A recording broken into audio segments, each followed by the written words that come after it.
What up, y'all?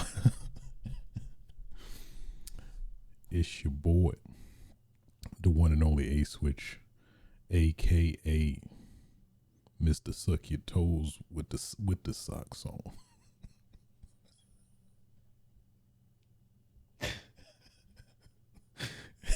You could just take them off. Why you gotta suck? What the?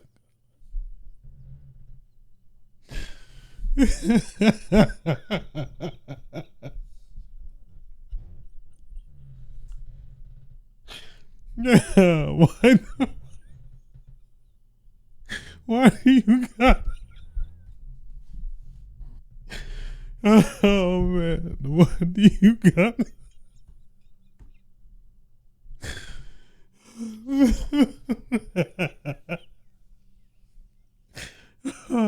Oh no, man.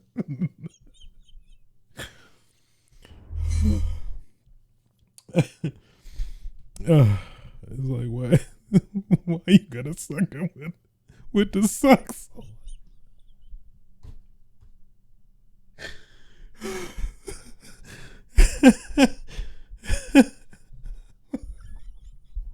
It's killing me. Oh my god. Oh man. Why you gotta have the socks? It ain't the same without the socks on.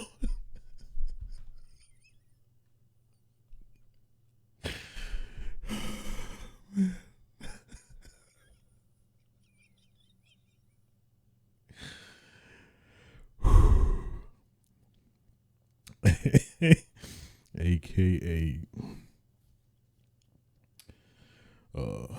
leave a little peanut butter on the knife. Put in the sink a little bit because I'm not sure if I'm done yet. AKA Komaki Tiger Dropper, AKA the Nigga Lip Master, bringing you yet another episode of Switches Sites, episode 198 to be exact. Today's date is March 12th, 2025. It's been a minute, I know. Multiple reasons. Firstly, also just going on at my own pace. That was part of it. Then I was meaning to actually record an episode like 3 weeks ago, almost a month ago.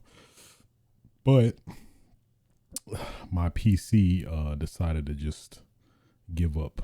Well, let me rephrase, not necessarily give up. I was in the process of waterfalling my PC parts down, and I got to my stream PC, the PC I record these episodes with, and it just it wouldn't boot up. The PC itself would not boot up for the life of me. I did everything. I reseated the motherboard, took the motherboard out, put it back in again, tried a different motherboard that I had, and that didn't work. So then I swapped it again. Then I, while doing this, also trying to reseat the CPU, swapping with the CPU with the other one I had, and it just was all bad. Just wasn't working. I was just scratching my head, dumbfounded. I'm like, what changed? What was different? So ultimately, which I'm still partially mad about, because I eventually gave up and like, well, I guess I'm done, and just left my PC just in shambles for a bit, and then, but it's just something that is this innate thing in me that like it just bothers me when I can't solve something. So I eventually just low key insanity to a degree probably, but nonetheless, I was like, let me try again. I feel like there's something I might be missing. So I look further into it, and then I see that, well, I just tried playing around with the RAM because the error code I was getting, well, that was the one thing. Like, it was the motherboard wasn't powering on at all, but it was showing indication of power. So I'm like, okay, let me just I don't even know how I really came to the conclusion. I was like, let me just let me like just unscrew the motherboard from the case and see if it actually boots up then. So of course when I do that, it does seem to boot. And I'm like, what? That's interesting. I don't know what happened. I was like, maybe it shorted or something. Or I guess maybe I screwed the motherboard too tight, but I don't really see why that was factoring in, because like I did that before when I installed it. But nonetheless, so figured that out. Then got around to um uh thinking, well, yeah, getting it to boot, and then after it was attempting to boot, it would still not boot, and then it would give an error code which was indicative of a memory or RAM issue. So I'm like, okay, let me swap the RAM sticks, use one RAM stick instead, and none of that seemed to work. It still would just say that it's something with the memory. So I removed the cooler from the CPU, removed all the thermal paste, and was looking at it again, was trying to maybe again reseat the CPU. Then I was like, well, let me just try putting the RAM in a different slot than what is instructed in the instructions. And of course, when I do that, lo and behold, the PC boots up just fine, consistently. I'm like, but the instructions say that I'm not supposed to put it in the configuration it was put, where it was basically you post like there's 4 slots, you like post to alternate it, so it's supposed to be like these 2 instead of the but that didn't work. So I was like, let me just do the 2, and that seemed to work. So I'm like, whatever. I'm not even going to question it, because I'm like, I'm pretty sure that's not how it the instructions told me that it works, but some way somehow it worked. So I'm like, I'm just I'm just throwing my hands up with it. I was like, whatever. So lo and behold, now I was able to record an episode. So here we are. It was a long road, but we finally got here.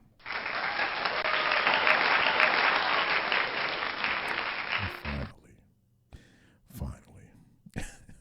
With that being said, have a pretty packed episode for you today. A lot of catching up to do.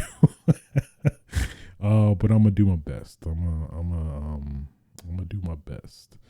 So without further ado, let's stop the dilly dallying and get right into it.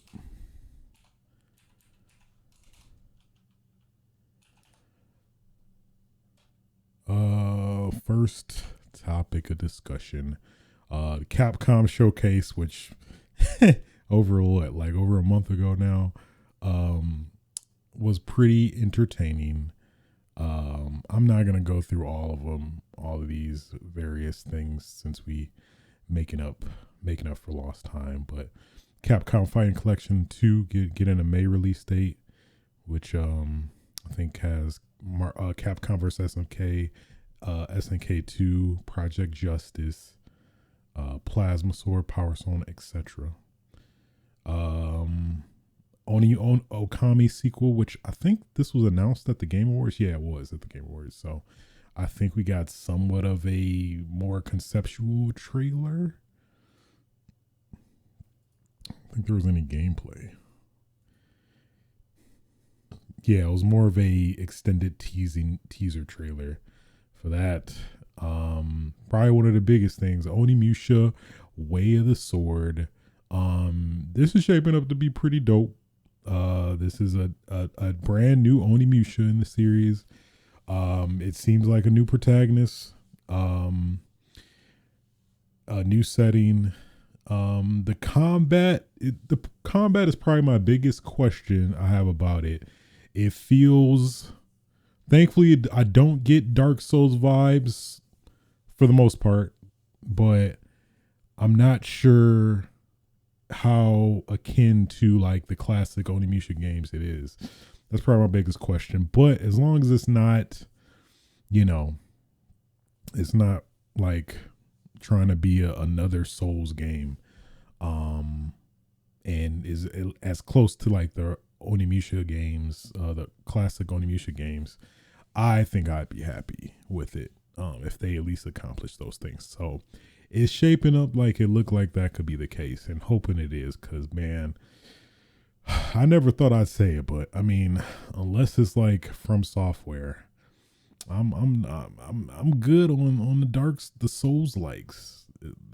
Leave it to From Software at least. Like, it's only so many Souls clones I could take personally, but it's shaping up to be great. But then on top of that, probably the I'd say the biggest announcement of this showcase was Onimusha 2 Samurai's Destiny, coming to all modern platforms in May, around my birthday actually, which I'm very thankful for. It's looking great. I can't wait to try to do all these various branching paths with all the miscellaneous characters in the game, which I remember that being very fun playing this growing up. So it's gonna be great to kind of revisit that in a new modernized shell, if you will, to see how things have progressed, aged more or less.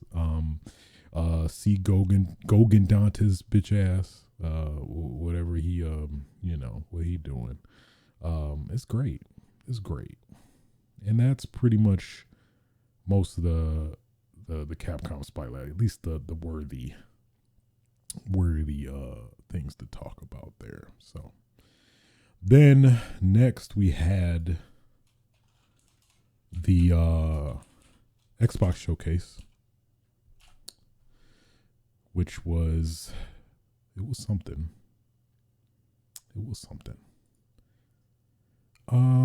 Probably the biggest. Well, I mean, there's many ones, but they started off with Doom Dark Ages, which is the next Doom sequel in the Doom series. The third one of the rebooted Doom games. I still have to play Eternal, so I'll play that at some point before this comes out. May 15th, 2025. It's pretty dope. Look like you got this little shield, this shield thing you can like do various maneuvers with. There's like kaiju combat. It was looking great. I'm up for it. South of Midnight. This looks interesting. I'll probably dabble with it at some point. Obscure Expedition 33. This looks like beautiful. I think, what was the term people are using for this game? A FRPG, because it's developed in a France studio, and RPG akin to JRPG. So, but man, this game looks gorgeous. So just off that alone, I'm interested. Also, a reactive turn-based system that just seems altogether very enticing. April 24th, which, man, these games is coming out. Let me tell you. Ninja Gaiden 4 getting announced. A new protagonist, but also keeping Ryu Hayabusa in the mix as well. So I'm very much looking forward to it.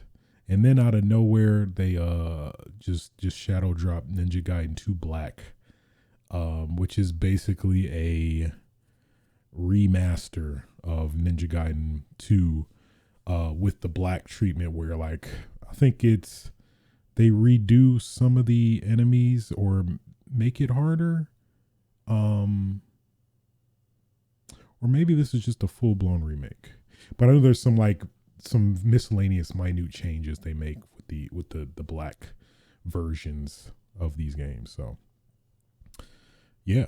Then I think they also announced like some of their games coming to PS5, which is interesting as of, obviously growing up with the platform wars, so to speak. where I don't know, games, Halo's on Xbox and is gonna always be on Xbox. It's never gonna come to PlayStation. But now it's like maybe it is, because Forza Horizon 5 they announced is coming to PlayStation 5, and also is gonna have PlayStation 5 Pro support. So technically, the best running game of Forza is gonna be on PlayStation, which is its competing platform, which is just interesting. There's rumors of like a Gears collection coming to PlayStation. That's just that's hard to fathom. But I mean, of the series that would go over to PlayStation, I'd say Gears is probably the one that I'm the most okay with, considering more people will get to play it in general, because that's very much a coveted series to me. But yeah, just having more people be able to play, and at least hopefully have multiplayer, because that's also the other rumors that it will just be the campaigns and not the multiplayer of the games, which that would be a very huge blow if true. Because I think a lot of people would say that Gears multiplayer is very synonymous with the games. So to exclude that from the games would be just a huge miss in general, especially for people's first time experiencing these games, and basically experiencing a lesser version of these games with the potential lack of multiplayer. And at the very least, not have like Horde or something like that. That would be a huge blow, if true. So it's still up in the air, seemingly. So, but yeah, it's hard to wrap my head around that. Like, it's kind of like Sega, like the classic Sega Genesis versus Super Nintendo console wars back in the day, and then where eventually Sega games are coming to Nintendo, Sonic is in Smash and all this stuff. It's like, wow, it's just hard to fathom. But eventually I guess you accept it, which that presumably is going to be the same case here, along with like Xbox changing their strategy, because like knowing that they're not going to beat PlayStation, it feels like they're taking a if you can't beat them, join them approach, by I guess really focusing on the software aspect of things with Game Pass and all that stuff, to, I don't know, be its sole money making avenue in that respect within the gaming space.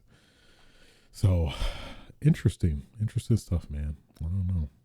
I never really thought I'd see the day, but I mean the day has come. The day has come. Then there's the PlayStation State of Play, where it has some pretty interesting stuff. Saros, which is Housemarque's new game, where it looked like at first the sequel to Returnal, which maybe it technically could be like a spiritual successor. I still get those vibes. So who knows there, but at least from the initial trailer, seems interesting. Metal Gear Solid Delta Snake Eater got a release date confirmed, I think August 28th, 2025. Trailer looked great. Game, the graphics look great. I mean, it seemingly is gonna shape up to be pretty solid. I'm sorry, I couldn't resist. Borderlands 4. They showed the Onimusha, I think a new version of the trailer. It felt more of the same. Days Gone Remastered. This is probably one of the weirder ones. So Days Gone, PS4 game. I think it got PS5 support, or like a PS5 patch to unlock its frames to run even better, which I think I eventually played. That's when I played it. And I wasn't like too crazy about it. It was decent. I had a fine time with it. I wasn't like, I don't know, it, extremely wild, but now it's like they're doing a remastered. So they got the $10 upgrade path if you want to go that route. Um, PS5 Pro support VRR, a new Horde Assault mode. So sure, I guess there's more deserving games. Like I think a lot of people wanted a God of War, like a Greek collection, but alas. This new game from Leslie Benzies, who used to be with Rockstar, was behind all of the mini Grand Theft Auto games. Is coming with this new game called Mind's Eye, which is it's initially comes off as a futuristic ish Grand Theft Auto is probably the best way I could describe it. But so you got that. I don't know what else really. That was Stellar Blade crossover DLC, Liza P prequel DLC. I didn't know it was a prequel. WWE 2K25, a wrestling hub, the island, which I don't know. It seems like a extension of some form of rags to riches mode was my interpretation of it, but maybe it could be totally different. This was a pretty big announcement. Shinobi Art of Vengeance. I gotta do it. Shinobi Art of Vengeance is. I mean, it's looking good. Oh, it's looking great. Joe Musashi is struck by tragedy. Technically, this was hinted in Streets of Rage 4, but from what it looked, from the gameplay and everything, I'm very much in. I'm not even a big Shinobi not fan, or I've not played many of the games in the series other than like the PS2 remake, or I mean, I wouldn't really call it a remake or reboot, maybe. Which was I thoroughly enjoy it, so this may get me to try and play the classic games.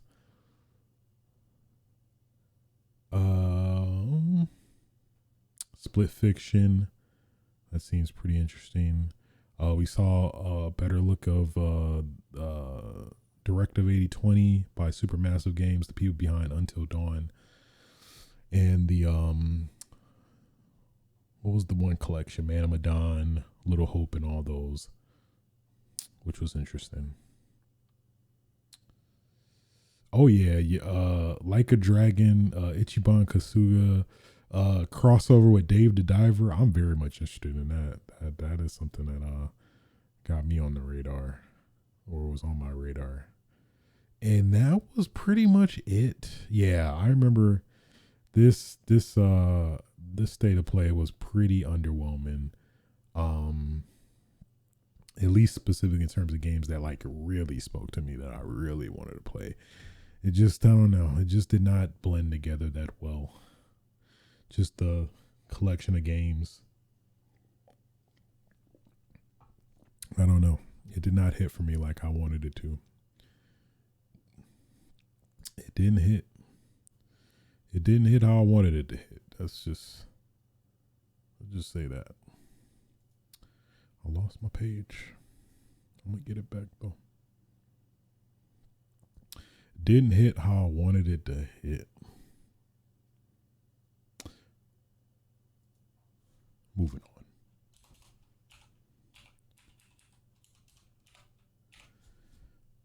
on. Tony Hawk's Pro Skater 3 and 4 finally announced and revealed. I guess technically it was initially teased in a Call of Duty recent map that released with its latest season, where it said I think Tony Hawk March 3rd. Wait, was it? Yeah, March 4th, 2025. I think it said on some banners. Come to find out that that was the date to reveal where they revealed Tony Hawk's Pro Skater 3 and 4. But for the longest, I didn't even know. I didn't even put it together. Like, oh, 3, March 3rd is March 3, and the fourth day, so 3 and 4. I'm like, duh. And I didn't realize that for the longest. I'm like, huh, what are they gonna announce? It's right in front of us the whole time. But so yeah, I mean, it looked pretty great. Tony Hawk, I mean, if you know it, you know it. It more levels to skate on and all that good stuff. So I personally have never played 3 or 4, at least beforehand. So I'm very much after thoroughly enjoying and still playing Tony Hawk Pro Skater 1 and 2, I'm very much looking forward to this. I hear that they did change 4's format, where 4 was, I guess, kind of, to my understanding, was like a pre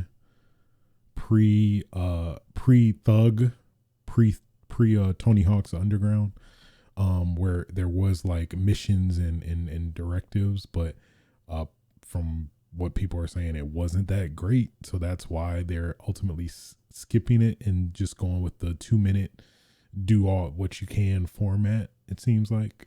So a part of me would have liked to just experience it, but if it is for the better, I'm totally fine with it. And I mean, if anything, that makes things look better for playing Thug or the hopefully eventual Tony Hawk's Underground remake, which, yeah, boy, I'm gonna be all up in that, let me tell you. But yeah, it looks pretty dope.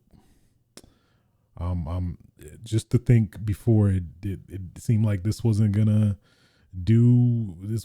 be a thing, considering the closure of Vicarious Visions, even though like the people split up within Activision essentially. But it looks like Iron Galaxy is working on this, where I think there might be some people from Vicarious Vision still, maybe, or they just might be picking up what was left after Vicarious Visions left. But either way, hey, as long as this is coming out, I'm very much for it. I'm ready to skate, ready to grind, ready to transfer them spines, ready to wall plant.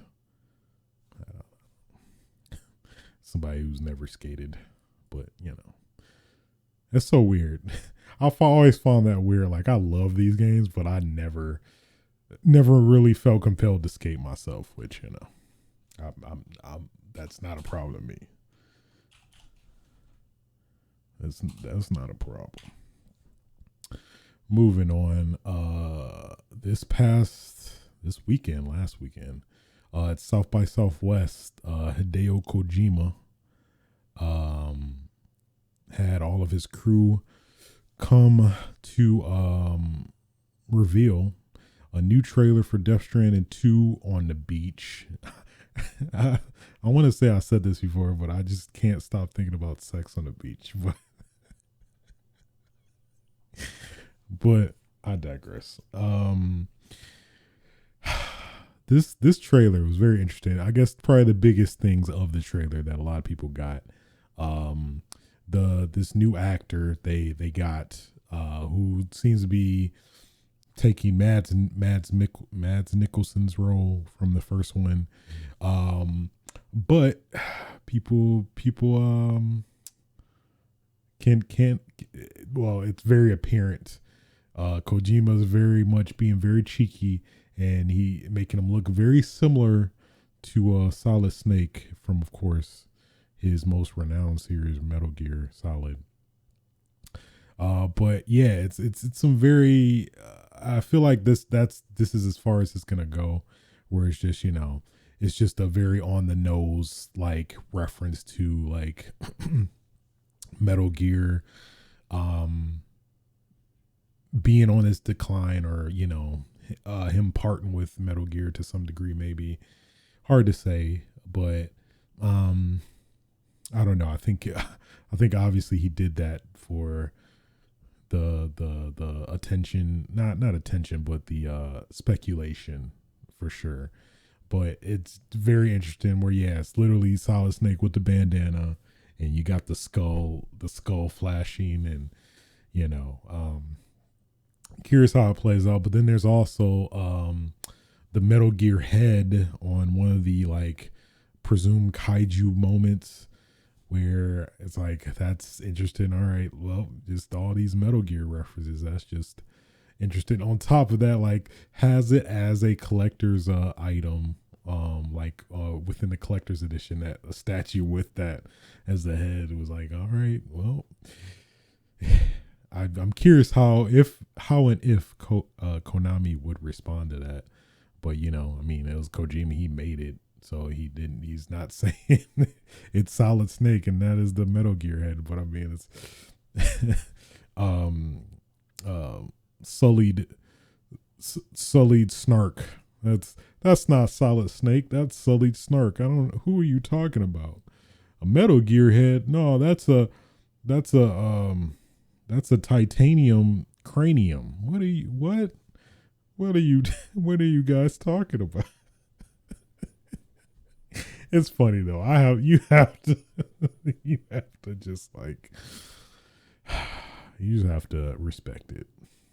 I mean, I love Kojima for that he could just be just that cheeky, and just that on the nose, really. So, but as far as the gameplay is concerned, it feels more of the same in terms of walk-in simulator, UPS simulator.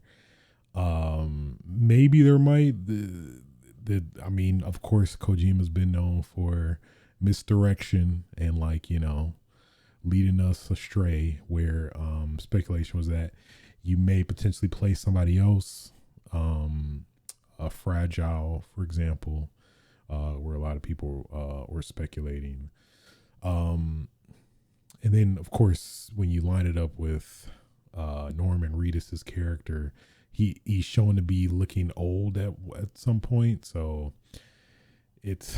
we don't know how this all lines up, but it's a lot to, I guess, chew on, if anything, in terms of where things could go. So, but the release date is surprisingly soon, June 26th, 2025. So not too long, really.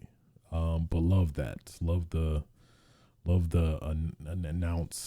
announcement, like shortly after, even though I guess we technically saw some trailers before, but I wasn't like crazy about the first Death Stranding, but I mean, I still would give this a chance. I'm still curious to see, what did he learn from the first one, if the gameplay is better and all that stuff. So, Death Stranding 2 on the beach. On the beach. Sex. I can't. I'm sorry. Moving on.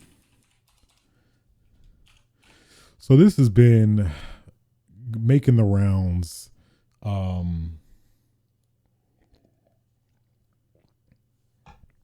Unnecessarily, it feels like this just was like the perfect storm of picking up steam, it felt like, which it really shouldn't have, but alas. So I think this started with a analyst basically saying that Grand Theft Auto 6 is going to cost $100. And then I think a lot of news articles ran with that, like, oh, GTA 6 is going to be $100. GTA 6 is going to be $100. And, you know, the telephone game, of course, makes it, oh, GTA is going to cost $100. GTA is going to cost $100. Whereas, like, nobody even confirmed them, not Rockstar, not nobody, but everybody speculating, oh, yeah, GTA is going to cost $100. How much did the money they put into this is going to cost $100? I'm like, well, you guys aren't helping it if you guys are saying that. And then, but also there's the idiotic people that are saying, like, hey, you know, I want GTA 6 to cost $100. It should. I mean, it's such a great game. It's got to cost $100. So I'm like, if you, that's not going to help. But also there will be $100 versions of the game, of course, like premium fun bucks edition, where they, you know, they give you bundle the game with the in-game currency for the eventual online GTA Online version of the game or something like that. But just starting this whole rumor before the game is even out that, like, hey, this game is going to cost $100. That just seems to be the most, like, why would y'all do that in general? Because, like, y'all only, one, you are in turn gonna encourage them to do that if you are starting this whole speculation. But then, like I was saying, that the idiots that want to actually willingly pay $100 for the game is like, you know, it should. It is such a weird,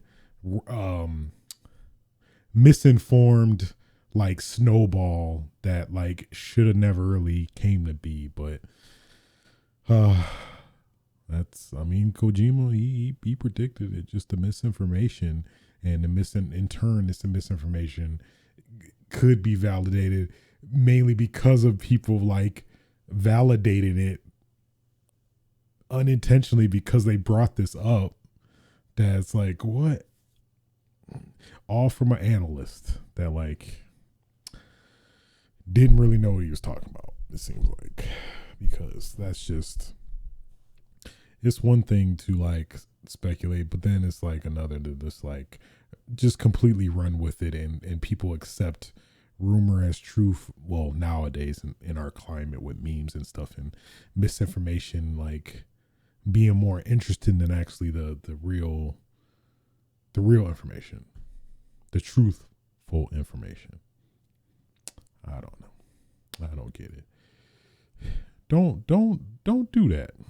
Just don't. This is why we have those problems. But that's all the news for this episode. Let's get into what I've been playing, which has been a lot. Technically, I have to kind of remember. So Persona 4 Golden, finished that a long time ago, but I don't think I talked about it on here. Thoroughly enjoyed it. Definitely compared to the other Personas, this is, I'll probably rank it the lowest. I don't know. I feel like it didn't grab me as much as I wanted it. Well, in comparison to other Personas, let me say that, because I don't want to detract from this game, the quality of the game. I just found myself taking the longest to get through this game out of all the other Personas. And this, yeah, I don't know. I think, but also it could be that just because I played the previous Personas, that, I don't know, maybe it's just partial fatigue potentially. And then this is an older version of Persona, even though I technically played 3, but 3 kind of felt different to a degree. I don't know. But yeah, it would be Persona 4, Persona 3, Persona 5 is currently probably my ranking of them. Yeah, I think there was also a whole, like, true true ending thing that I missed, that like you had to do some asinine requirements, and I'm like, no, I don't got the time for that. Like Persona 5, like, you know what, I'll do that. But actually with Persona 5, I was good where I think I heard that there was a true ending or something like that. I'm like, let me, like, as I was playing through the game, in between those playthroughs, I'm like, let me make sure I'm on the right track or doing the requirements in order to trigger that. So, but yeah, other than that, Persona 4 Gold, man, I don't know, it was cool. I enjoyed it. I enjoyed it for what it was. Resident Evil 4 HD Project. So I finally got around to playing this HD Project, which is pretty much Resident Evil 4 on the PC, but with all these redone textures and environments, where at least in the main games, the original games, they were very the environments were not as detailed, very mushy in general, but these textures, man, they bring this game to life, which I was very, very impressed by. And they have like a few hidden Easter eggs, which was pretty cool. But yeah, and then I use this as an excuse to complete all the trophies or achievements for Resident Evil 4 on PC. I think the only two ones I had the S for stylish and beat the game on professional, which I did both. Had to complete 8 separate ways again, and I did it all. I thoroughly enjoyed it. It honestly did feel like playing a game, playing a whole new game again, in terms of just getting slightly different vibes from some of the environments with the HD textures in mind. But it was great. I thoroughly enjoyed it, man. I would dare I say the definitive way to play Resident Evil 4, quote unquote. Moving on.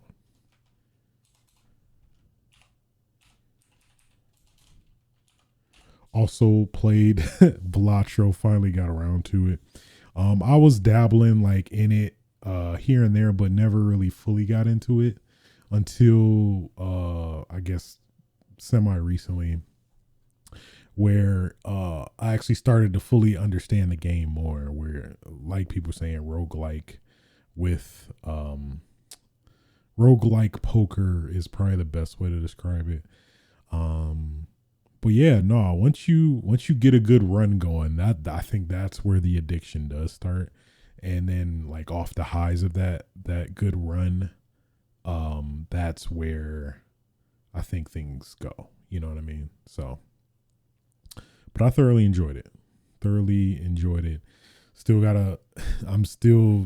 I've played games here and there, and then I, do something else, but those games are fun in general. It just depends, like, hey, am I going to have a good day, a good run or not, kind of thing. So, which I of course, I guess is the appeal of roguelites, essentially, so. Also, I did get into the Elden Ring Nightreign network test a while back, and man, I was as somebody who was very, very skeptical about Elden Ring Nightreign, which basically they were told it to be Elden Ring mixed with Fortnite. I was like, oh, that just does not on paper seem great. But after playing it a decent amount, I'm a believer. I probably the biggest surprise for me is how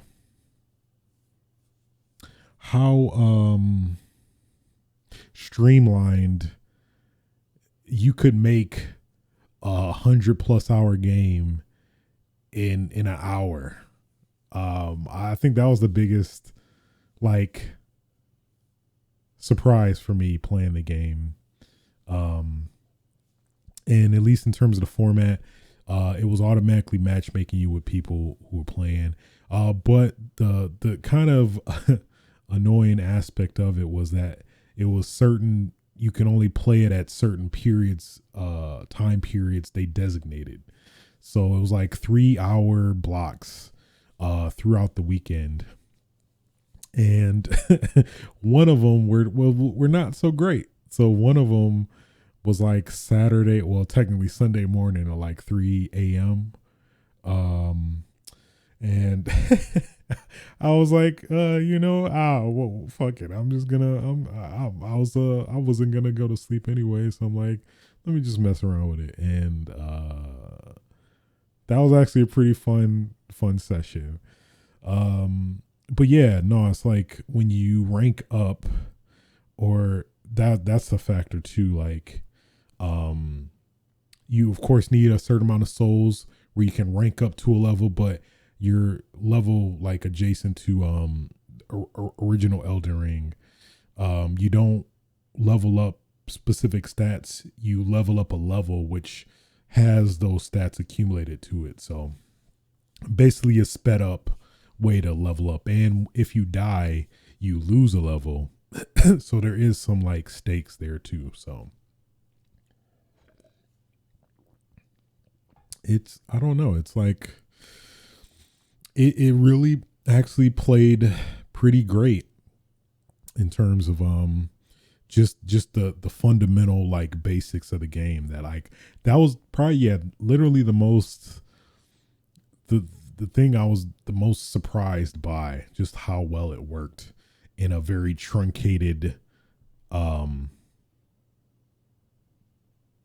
I guess package, and at least the format is that you survive days, where pretty much as the day nears, the circle encloses more, and of course, damage if you're outside of the circle and whatnot. But then towards at the end of each day, you fight a like boss, which is like it is random, to my understanding, where it can be any. Maybe for the sake of this demo, it was not as random, but you defeat that boss. After you defeat him, you go to the next day, and then the next day, but the final day, which is the third day, you fight what is the last boss, or the boss of the game. And after you beat that, then you completed it. Which it was like, I think three instances we got to the final boss, and it was one that really hurt me. That we got to the end. I was the only surviving guy, and there was like a sliver of health left, and I'm like, at my end, I have no health potion or nothing, and I just die. And that one sticks with me that's probably gonna stick with me for the longest. That like, I just needed like one hit, but then I got killed by it, because I I was also at one hit as well. So reviving is interesting, to a degree, where if somebody is down, you can revive them by hitting them, and like there's a threshold. Once you meet the threshold, they get revived, and I think it's 3 times. But then I think after the last time, or I think after the third time, it'll always be 3 quadrants you have to hit to, or fill to get them to be revived. Or no, I think after the third one, you're just dead. I don't think we really got a chance to test that out, but I'm pretty sure that's how it works. There was a factor where I guess there's this random Margit that will invade your game. It's hard to say how he gets triggered. Some people were saying if you're playing good, that's when he I guess the chances or the odds of him coming in to interrupt you actually come into play, or something like that. I don't know, but he consistently kept coming into my games and was making it very difficult. I think one instance he did like kill me, And we ultimately lost that. But so. But yeah, man, Elden Ring Nightreign. I was very much skeptical. I was very skeptical about this. That like, this is like a cash grab of trying to capitalize off the Elden Ring IP, blah blah blah. But I very much see myself putting in a lot of hours into this game when it comes out in May of man, May is about looking, it's getting full. Um there's also, what was it? There's kind of similar to Hades, there's like a currency you get that you keep um from game to game that you can use to purchase things that like are permanent. So if you don't play this game and then eventually come in, you probably have some OP other characters, which I think technically would be preferred in the long run because if you're new, it'll be harder. But then you got people who are buffed that it'll more likely get you through it anyway. So it's hard to say. But yeah, I thoroughly enjoyed it, man. Elden Ring Nightreign. Yeah, I did not see this working it as much as it did, but it did. I very much see it being a great game. So I guess we'll see come May. Then of course, last but not least, Monster Hunter Wilds. So man, I've technically fully beat the game and like completed the end game stuff, quote unquote, since the end game never really ends. But I think I'm like 50 hours in. And I have to say, at least starting off, the campaign didn't really do much for me. But I think that's kind of still in line with Monster Hunter. I mean, even with the earlier Monster Hunter games, you never really play Monster Hunter for the story. At least me personally, it's kind of similar to the From Software games. You kind of get a concept of what underlying concept of what's going on, but then outside of that, that's pretty much it. And like, okay, that's enough for me. It's just the gameplay itself is what keeps me coming back. So that's kind of the similar case with Monster Hunter Wilds. You could tell they they made an effort to make the campaign more engaging as a whole or whatever. But I eventually got to the point where I just was tuning out of like the cutscenes and stuff because I think another factor is playing with friends, where I was in a Discord playing with friends and we're all trying to coordinate playing quests together and stuff like that.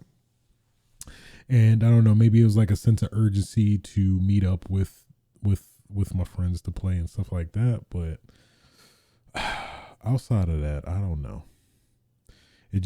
I think even if I was just playing it by myself, I would have just been bored to tears in terms of just focusing on the story solely. It was very just in line with all the other Monster Hunter games where it's like, oh, there's a imminent threat that's destroying our ecosystem. We somebody please help. And antics ensue to rectify said thing or whatever. So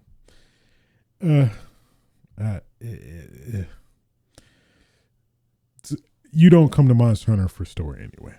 So but the gameplay, that's where it's at. And this is technically the first Monster Hunter where you can go from world to world,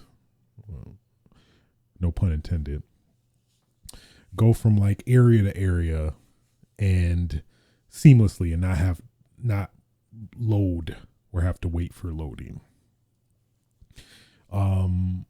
Which is cool. And this is probably the most like Monster Hunter has felt like a living, breathing world, to a good degree, where various monsters come in and out, which has been a thing since World, but it doesn't feel like to the extent as this. I don't know. It just was a pretty expansive world. I normally go great sword, long sword. I was dabbling with those, but then I eventually found myself really sticking with switch axe. I don't know, something about the changes they made to switch axe this go around. I very much captivated me, so I've been dabbling with that a good amount. Um, Anything notable outside of that? Yeah, the monsters are pretty cool. A lot of the monsters are great additions to the roster. There's some I'm missing that I wish did come back, but I see them coming back as DLC because they do have a roadmap. But I guess the interesting thing is where I'm at now is, well, the end game, which is Fashion Hunter, which I'm thoroughly enjoying, by the way, where pretty much the high rank gear you have to make. But the cool thing about high rank gear is you can actually transmog this gear. And by transmog, I mean being able to wear a set of clothing without having the actual properties of the clothing. You can actually wear stronger clothing under it. So basically you have the fashion you want as you want without the confinements of the stats, which would otherwise deter you from wearing said garment or article of clothing because the attributes are too weak. So with transmogging, you can actually wear things you want to wear without the having to worry about style of stuff. That you have that freedom, which I'll say again and again is the best thing that ever happened to Monster Hunter. Also, why I love Generations. So, but yeah, Monster Hunter Wilds. It was great, man. It's like now that I'm thinking about it, it feels like all a blur, but like I thoroughly enjoyed it. Great. Such a great game. What are some of the additions that I thoroughly enjoyed that it's not come to me, but I love the Secret, which is kind of like a extension of the what's the dog? Palamute from Rise. I like some people don't like the auto navigation, but I thoroughly enjoyed it. It like gives you a chance to carve your weapon, heal, or view the map. But I thoroughly enjoyed that. Yeah, I mean it's pretty in line with Monster Hunter. This is I don't know if you didn't like World. I don't think Wilds will change your mind. It's they try to make it accessible to newcomers, but even then there's still a ton of stuff that they don't tell you, which I mean ultimately I guess you could go to a YouTube guide or something like that, but I don't know. It yeah, it just the game is just so there's so much to the games that you just learn or get through playing the games, really, that I don't know how to really explain that. But yeah, man, Monster Hunter Wilds, it came oh, let's talk about the horrible PC performance. Playing on PC, and the performance is it's not great on PC. Well, let me preface, if you have anything lower than a 30 series card, graphics card, from what I heard, that it's not great. It's not great. At least for me, my personal experience, got a 3090 and I had a 5800X, and it was okay, but it just was not great. But then I was like, let me try to manage to snag the 5800X 3D, and I was like, oh, this is much better. But even then, it's like this is still not great because of the drastic. It's such a drastic shift in frame rate, depending on what you're doing. So, like, of course, if you're fighting like an intensive monster, frame rate is going to drop. But if you go to like a very alienated area with minimal stuff, it'll like go back to like 70 FPS. I'm like, all right, what are we doing? What are we doing right now? What are we doing? What are we doing? So hopefully in an eventual patch that will get squared, will get ironed out. Because I think that's probably the biggest complaint people have is, just the horrible PC performance. I mean, it's playable if you, like I said, have a 30 series card and a pretty modern CPU, which is funny because Capcom is bundling their game with select AMD processors. If you buy processors, they'll give you a copy of Monster Hunter Rise, which is, I find that comical considering. I mean, it's not the first time they've done it. It's like many other games have, but it's like considering the performance, the poor performance in general overall for this game. It's like, hey, you should probably you probably need a good PC to play this in terms of processing and whatnot. So. Yeah, I think that's pretty much it. I feel like I've done everything in the game, so I'm not as compelled to play more, like consistently. I feel like I'd much rather play some other games, but I definitely would like, hey, you trying to play some, or, we'll eventually hop on here and there until like DLC and stuff comes out. But but in the meantime, my at least secondary objective is to play Fashion Hunter, acquire some of these cool clothing items and gear myself out, So yeah, Monster Hunter Wilds, they did it. They did. Oh yeah, like what? They sold like 8 million copies in 3 days, that's pretty wild. That's pretty wild. And that's technically the most for Capcom that they've ever sold a game in their series has ever sold within that time frame. So, yeah, Monster Hunter Wilds, thoroughly enjoyed it.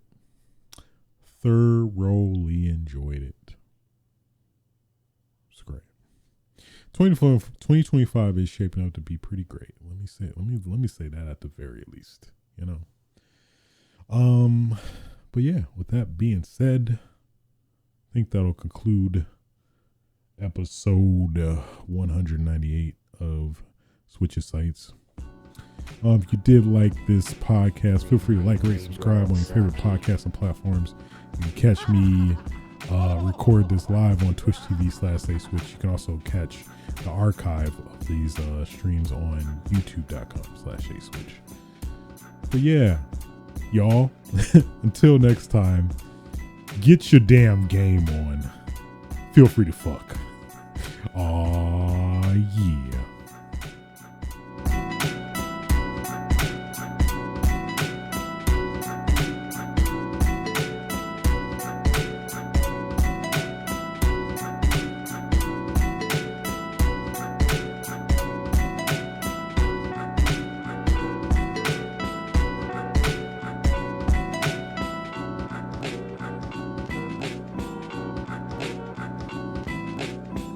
Nobody's safe.